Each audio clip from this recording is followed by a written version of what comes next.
Definitely see that tonight because they're very, very grey skies.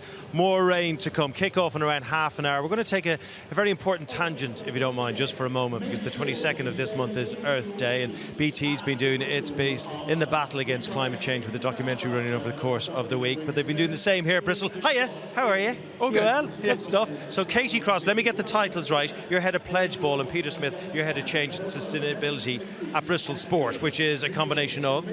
Yeah, so Bristol Sport in our group, we've got Bristol City Football Club, Bristol Flyers Basketball, Ashton Gate Stadium as an event space, and of course the Bears as well. So what are you doing in the fight against climate change? What's your plan?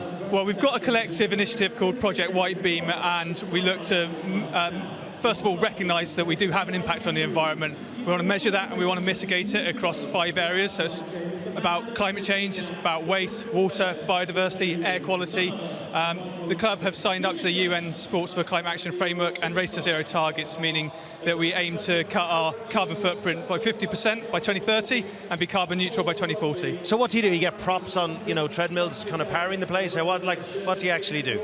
Well, we've got solar panels on the Lansdowne stand roof, and obviously at the Bears High Performance Centre as well. But actually, it's a plethora of initiatives across those different platforms.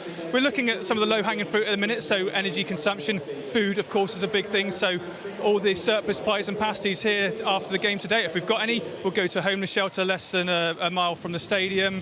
And yeah, a collection of initiatives across all those key areas to really make sure we're pulling down our impact across the field. Been a bit more field. Mindful about things, really, isn't that what yeah, it's all absolutely. about? Yeah, very early stages of a very long project. We've got a lot of work to do. Tell us all about Pledgeball, Katie. What's going on?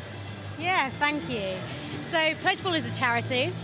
Bristol Bears, we should say, are the first rugby team to partner with us. We work a lot across football, and we rally fans to basically take a stand and tackle environmental sustainability and climate change. And it's a really easy mechanism. So all it requires fans to do is to make one or a number of pro-environmental pledges in support of their clubs. So tonight, in support of Bristol Bears. So what this means is that they make one or a number of these pledges, ranging from switching to using a reusable cup, to going plant-based 2 days a week, to installing solar panels even, back to Pete's point. And I mean, the impact of that is really significant. You look around Ashton Gate now, you imagine one Ashton Gate's full of fans. If they all simply started switching their appliances off at the wall, that equates to taking over 800 cars off the road. So the impact is huge. And then, you look at that impact going outside that. So I heard a great stat. You have one person talk to 3 other people with a message. Those 3 other people speak to 3 more people with a message, and it takes just 2 to 3 weeks for that message to spread across the world. So people speaking to their family, to their friends about this really drives change and starts to put pressure on clubs, on businesses to take action themselves. I like it. I love what you're doing. I love you're excited about it. Fantastic. Keep up the good work, okay? And if you have a chance, brilliant documentary on BT Sport this week. Best Foot Forward, Dale